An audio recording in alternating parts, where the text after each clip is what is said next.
Í nafni Guðs, Föður, Sonar og heilags anda. Amen. Í Jóhannesar guðspjalli segir: Nú talaði Jesús aftur til þeirra og sagði: Ég er ljós heimsins. Sá sem fylgir mér mun ekki ganga í myrkri, heldur hafa ljós lífsins. Og í Opinberunarbókinni standa þessi orð: Ég stend við dyrnar og kný á. Ef einhver heyrir raust mína og lýkur upp dyrunum, þá mun ég fara inn til hans og neita kvöldverðar með honum og hann með mér. Í Sankti Pálskirkju í London er þekkt málverk eftir listamannin William Holman Hunt.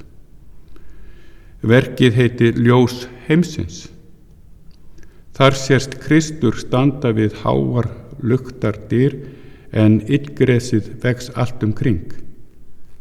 Þetta er áhrifamikið verk sem vekur athygli þeirra sem í kirkjuna koma. Þegar verkið var fyrst sýnt árið 1854 var það strax umtalað og vakti mikla athygli. Gagnrýnandi nokkur sagði við það tækifæri við listamannin: Þetta er stórkostlegt og magnað verk, en þú hefur samt gert ein mistök. Hvaða mistök eru það? Spurði listamaðurinn að bragði. Þú málaðir engan hún á hurðina, var svarið sem hann fékk. Það voru ekki mistök, sagði listamaðurinn þá. Húnnin er nefnilega að innanverðu. Jesús knýr dyra og biður inngöngu í líf okkar. Hann vill fá að taka þátt í daglegu lífi okkar.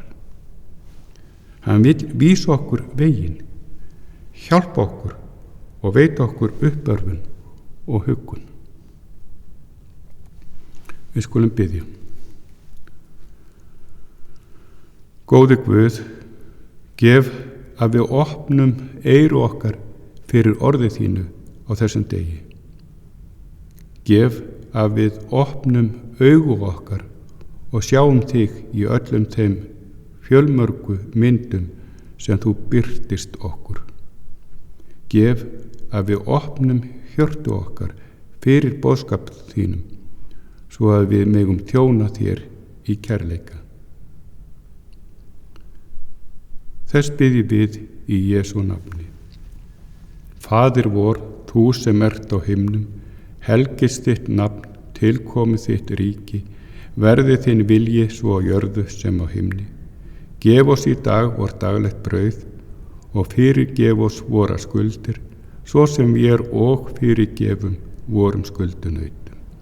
Eigi leið þú oss í freistni, heldur frelsa oss frá illu, því að þitt er ríkið, mátturinn og dýrðin að eilífu. Amen.